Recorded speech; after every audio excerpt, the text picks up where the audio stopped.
Good morning and welcome to the National Newspaper Publishers Association's Let It Be Known. It's Tuesday, May 24th, 2022. The U.S. Supreme Court has effectively eliminated the idea that a defendant can use ineffective assistance of counsel in appeals to try and get a conviction overturned. Also this morning, superstar actress Viola Davis says a film director repeatedly referred to her by his maid's name. What? And the guy who attacked Dave Chappelle on stage at the Hollywood Bowl is speaking out, saying he was triggered when he ran on stage and attacked the comedian. We discuss all of that and more this morning with Cheryl Smith, the publisher of Texas Metro News and iMessenger Media. And we also expect to be joined by NMPA journalist Barrington Salmon. Good morning, Cheryl Smith. Well, I thought we had Cheryl Smith with us as well. Oh, there she is. Yes, good morning. It's always good to see you. We also expected to have Barrington Salmon join us as well, but we'll get right into it, Cheryl. Although Justice Sonia Sotomayor called the decision perverse and illogical, the U.S. Supreme Court ruled on Monday that state prisoners may not present new evidence in federal court to support claims that their counsel was ineffective in violation of the Constitution. Justice Sotomayor said, quote, "This decision is perverse. It is illogical." She wrote that in a scathing dissenting opinion. The High Court's ruling severely diminishes opportunities for inmates to claim ineffective assistance of counsel, even if the attorney failed to represent their best interests or failed to represent them properly. And just one more quote from the Justice Cheryl. She says, "It makes no sense to excuse a habeas petitioner's counsel's failure to raise a claim altogether because of ineffective assistance in post-conviction proceedings, as the case of Martinez and Trevino out in Arizona did, but to fault the same petitioner for that post-conviction counsel's failure to develop evidence in support of the trial ineffectiveness claim." Of course, Justice Clarence Thomas wrote the majority opinion in the 6-3 vote. So this is really, when you think about it, this is pretty serious. They're taking away this ineffective assistance of counsel defense on appeals. Your thoughts, especially in a state like Texas? Well, let's first consider who this will impact.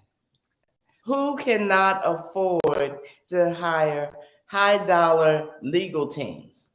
This falls right back into when you look at what is happening when you talk about the millions who are behind bars because they can't make bail. And where murderers, folks who are on trial for murder can get out because they have the money. And now here we're talking about legal representation. Come on, Stacey, how many times have we heard about lawyers' ineffective counsel? Yeah, absolutely. But you don't hear about ineffective counsel when you're talking about the rich and influential. Mm-hmm. You don't hear about that because they're able to hire folks. But then, and this is not to disparage, the public defenders, because a lot of them go on to be really good attorneys, and a lot of them are good attorneys even there, but some of them are in that position because they want to serve. Yeah. And some of them, there are a myriad of reasons why they're there, but this will negatively impact. This won't impact Clarence Thomas's friends and circles that he's in at all. No, not at all. And Celeste Hart writes in that she just shared this article on Facebook. "As I fight for 6 guys wrongfully convicted, this puts us back," Celeste says. "This gives permission for lawyers and prosecutors to perform more misconduct." She says, "I am very upset." And David Youngblood says, "It's mostly about the perception of who commits crime, the blacks, and the value of that human life." And I guess it goes along with what you were saying, Cheryl. It goes to this perception, this court. Look, we've been talking for weeks now about the Roe v. Wade. Now we're talking about this taking away a key defense in an appeal, right? Ineffective assistance of counsel. and again, Roe v. Wade, who do they anticipate that hurting most, right? People of color. Who do they anticipate this hurting most? People of color. This Supreme Court has made its statement, hasn't it? Definitely. And look at the Bar Association. When you think about the number of attorneys they go to, I was looking at some of the numbers of the amount that are facing charges of misconduct. And you don't hear about them as much. We need to do a better job of calling them out as well. But wrongful convictions in Texas, we have so many, over 30 men and women have gotten off because of misconduct, ineffective counsel, and then out and out lying and deceptiveness. And so here we're talking about, again, the folks who give up their life savings, if they have any, and get counsel that is just not good. Then you say, I could have done this myself. That's why you have more and more defendants who are saying, I'll go pro se, I'll defend myself. And I know they say that's a bad thing to do, but if you're going to put your life in the hands of someone who is incompetent, and then we have the Supreme Court upholding this speaks to what today is in Dallas, Texas. We're having a runoff election today. It speaks to the need to vote. And because the court will look entirely different if more folks had gotten out and voted. Yeah, David Youngblood says Clarence Thomas has fallen victim to the white man's ice being colder. And we want to say good morning to Maria Jones, who says, I love this show. We love the fact that you love the show, Maria. Thanks so much. Welcome to Barrington Salmon, NMPA journalist, and of course, the president and CEO, Dr. Benjamin F. Chavis Jr. Dr. Chavis just back from Buffalo, or I don't know if you're still in Buffalo, but I know you just did the funeral yesterday. Welcome. Good morning. Thank you. Good morning. And so we continue this conversation. One of the things that Clarence Thomas claimed in this is that it basically jams the court up when you have defendants claiming. This is one of the things he wrote, Cheryl. It jams the court up when you have so many defendants claiming ineffective assistance of counsel at the state court level during appeals. I mean, that makes absolutely no sense. If you have so many claims, something is going on. Something is going on. And I'm looking at Dr. Chavis because I was reading up all this stuff on him, and this man, we just have a legend in our midst. And I don't know if people even realize this. And it's someone who has fought, what ineffective counsel looks like, and what deceptive or overzealous prosecutors look like. And we also can say that we see what happens when they're lax, because right now we're dealing with, across this country, a number of district attorneys who could come up with 20 charges on Sandra Bland, but can't come up with 2 or 3 on shooters, especially if they're shooting people of color. Yeah, absolutely. Or police officers who are assaulting young Black women, especially. Absolutely. Well, Clarence Thomas is, we shouldn't be shocked from his first day on the Supreme Court until now. And now he's the oldest member on the Supreme Court. His tenure has been anti-civil rights, anti-rights for African Americans and other people of color, anti-women's rights.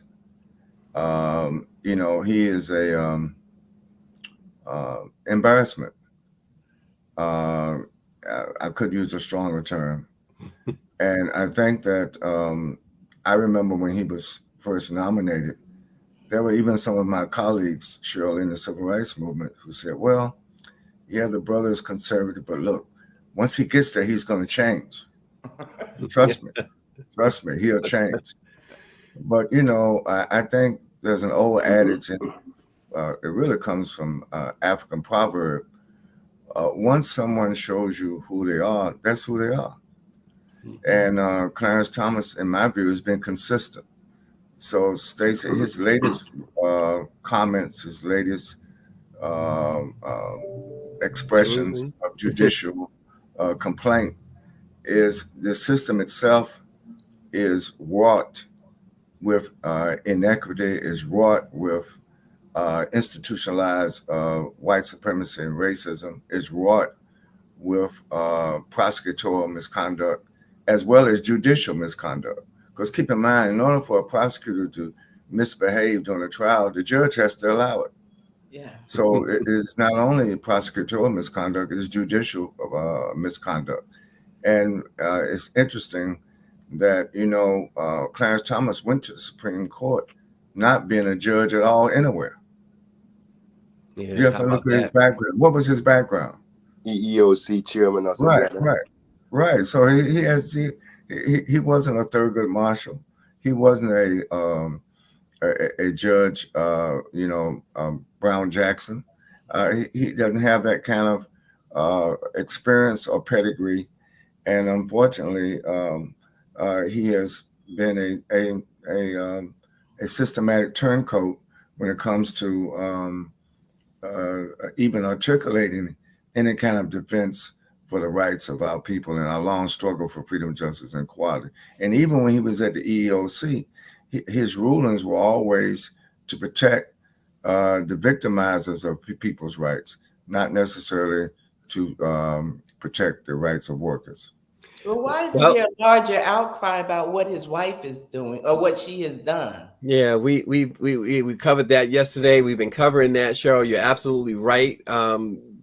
What she's done is it, and some people have said it amounts to treason. Barrington, I know that you can think of stronger words to say about Clarence Thomas, but let's go to Barrington for one moment. No, Doc is 100% right. One of the things I remember him saying when he was appointed was that he was going to in other words, punish liberals by living as long as he can to support the types of policies that so-called liberals and progressives and really decent people support. No surprise here. I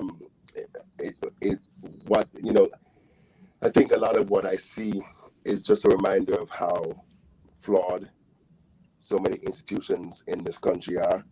We have been taught that institutions like the Supreme Court and other places were almost infallible, that impregnable, that the types of erosion that we're seeing couldn't happen.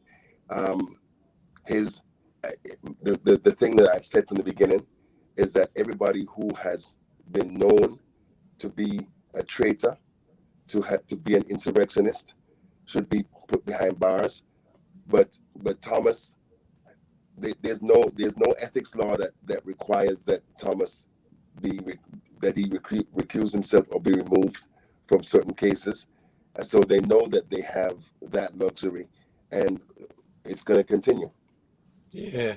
Well, as we move on, Viola Davis has won an Oscar award. She's won an Emmy Award. She's won a Golden Globe Award. But, we've been talking a lot about racism and how racists think. She's a veteran of both film and TV and has been working steadily since the mid-1990s. But that doesn't mean she's immune from the issues many Black actors face in Hollywood. Viola Davis said in a recent interview that her director called her by his maid's name. She says, I actually had a director who did that to me. He called her Louise. And she says, I had known him for 10 years and he called me Louise. And I found out that it's because his maid's name is Louise. Where do we even begin with this, Cheryl? Well, you begin, folks want to say microaggression, and it's just plain racist. That's all. You talk about microaggression, and I, at first I chuckled because it brought me back to my dad, because my dad would never call my boyfriends by their real name. He just could never get it right, and I know he was just punking the guys. But we hear time and time again. My stomach. I wake up every day feeling for us, but especially for Black women, because people just feel like they can treat us any kind of way. And we need more people like the Senator Cory Booker's to come to our aid when we are being mistreated, because we can't do all the speaking for ourselves.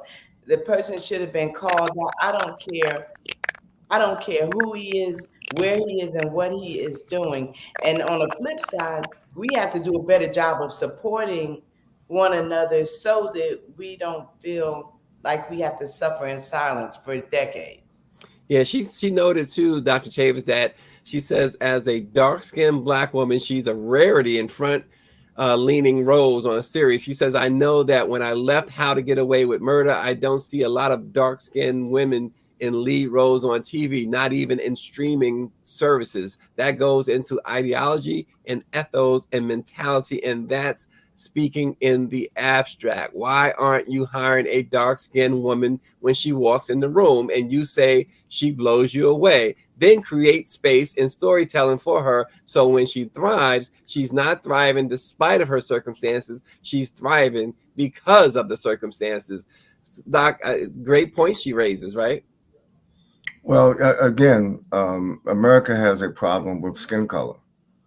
America has a problem with ethnicity. America has a problem with religion. America has a problem with sociology. At the base, America has a problem with the truth, you know, and let's just call it for what it is. And I think for over 200 years, we built these mythologies. Keep in mind, even the term racism is not an extreme ancient term. You know, when the transatlantic slave trade first started 500 years ago, they had to come up with propositions to justify European expansion, European domination of the world. And they had to say that the rest of the world was less than in order to justify the genocide of Native Americans, the genocide of people of African descent. You know, and if you look at even what happened in some of these battles in Europe, they committed genocide on one another. You know, so I think that, and the reason why I bring all this up about skin color, because in the mythology of what is good and what is bad, there's an association of the color white with that is good, and there's still an association of the color black of that what is bad. You know, well, you know, when Wall Street crashes, it's a Black Monday, it's a Black Tuesday. You know, you know, it's interesting that, and some of us, you know, we use the terms also too lightly. I'm talking about because we have also been socialized, and this is what Viola is saying. Keep in mind, it's just not what that director said to her, but what the director said to her is a tip of a larger iceberg. You know, the sentiment of America. We've come away. We made progress, but we still have a long ways to go. And that is why I'm even hearing now at the White House, the new press secretary is a dark-skinned sister, and you'd be surprised the whispering and the comments that have been made, even by the press corps. You know, so I think that, you know, we but this is the importance of the Black press. We have to defy colorism. We have to defy racism. We have to defy anything that lowers our own estimation of who we are in the world, not just in America.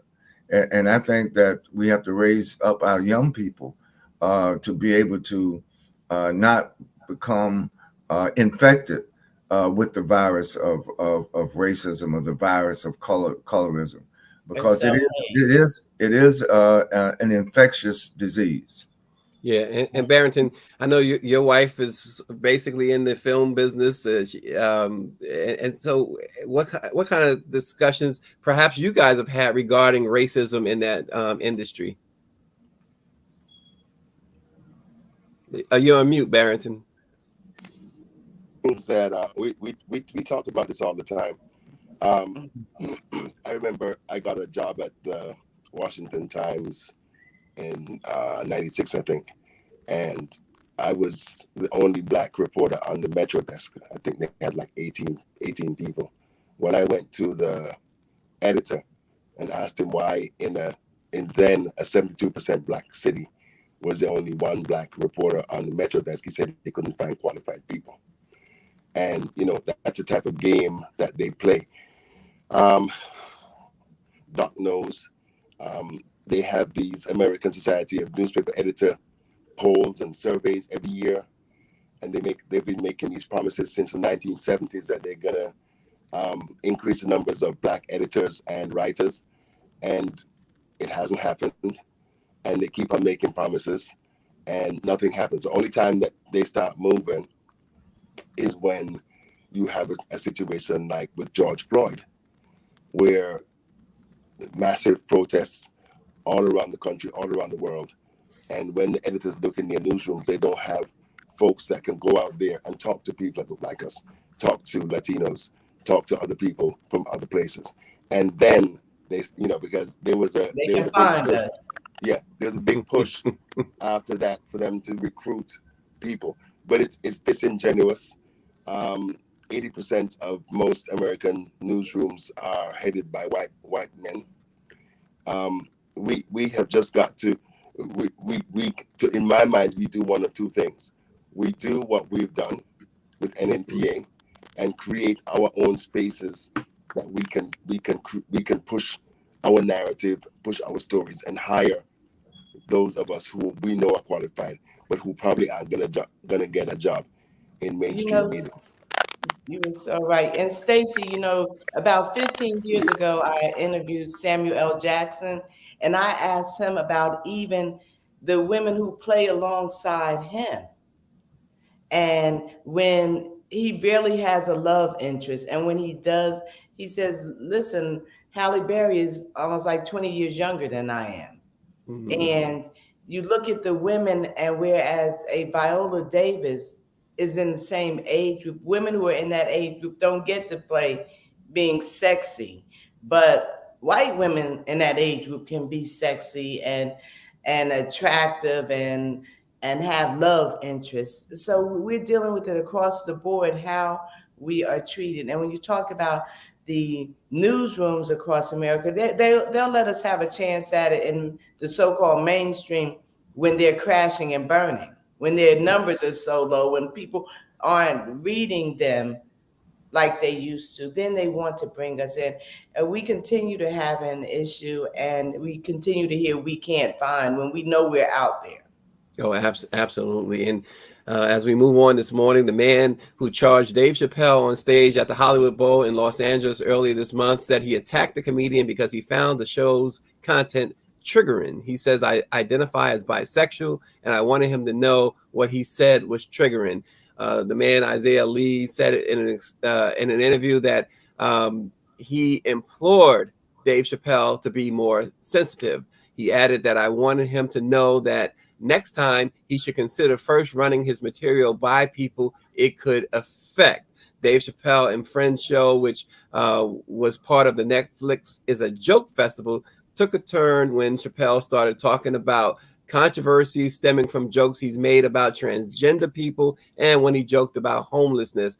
Lee said he's a single dad and has experienced homelessness. It's a struggle, he said, and I wanted Dave Chappelle to know it's not a joke.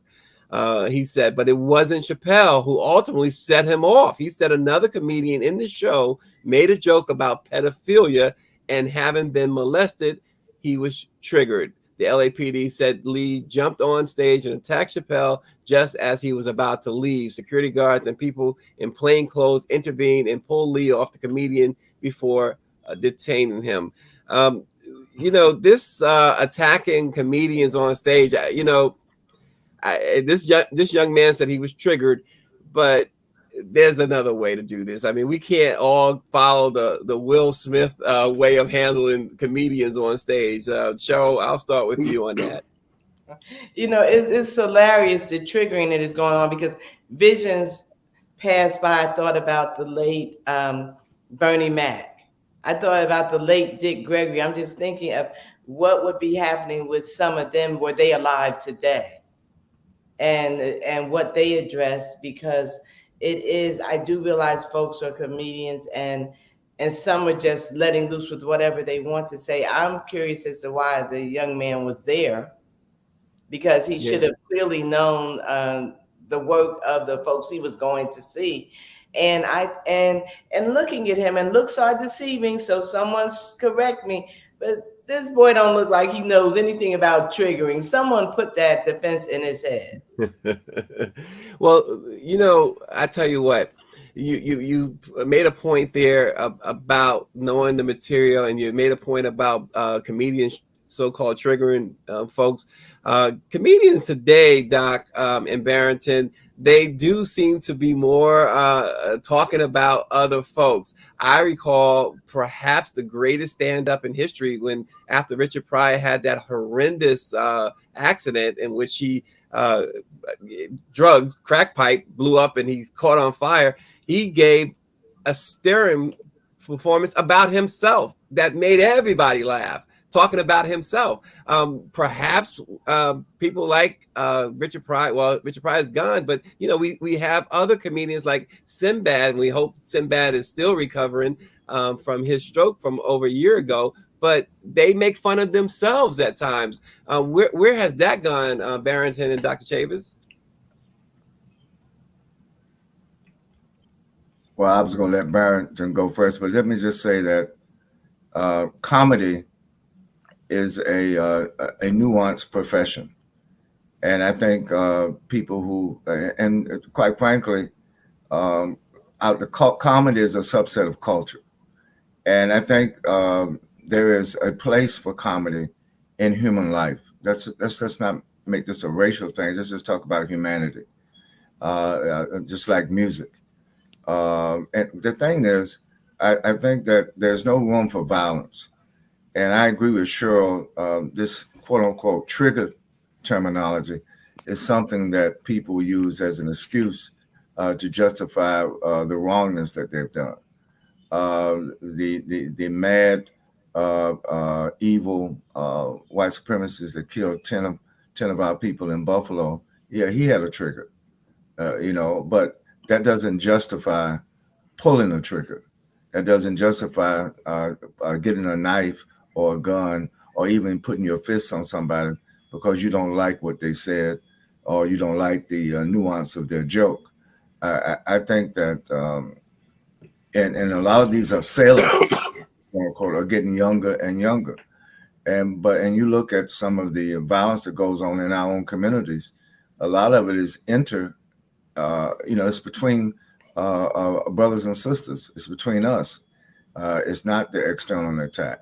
So the trauma that we face as Black Americans, that's what I'm concerned about, is multiple. It comes from all angles. It comes from external, but it also comes from internal. And again, I have to keep saying, that's why we have the Black press.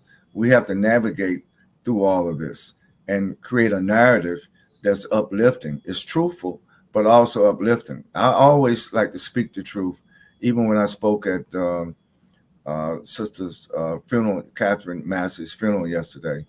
It was my job first to uplift the family and to uplift her legacy, and not to focus so much on the evil and the madness that caused her brutal death. I referenced it, but it was my responsibility on behalf of the Black press to let her know that we're going to pick up Catherine Massey's pen, and we're going to continue to be the kind of journalists, be the kind of publishers that speaks truth to power, writes truth to power, publishes truth to power. And that's what we've been doing for 195 years. So all these issues, Stacey, and that's why Let It Be Known is so important every morning. We cover a wide range of issues, but at the end of the day, we cover the issues in a way that not only gives our people the truth, but also gives our people an understanding of why things the way they are and what we should be doing to make sure that we can change this reality and make sure that the proper narrative is out there, not only in the Black press, but also the white press. I challenge the mainstream press all the time with their inaccuracies, with their stereotypes, and with their allowing people to get away with terms like trigger, Cheryl, that we know don't really apply to these situations. Yeah, and you can read about that in the Black Press. Dr. Chavis's speech at the funeral, his talk at the funeral yesterday. Barrington, I want to give you a chance to weigh in on this young man, Isaiah Lee, who attacked Dave Chappelle.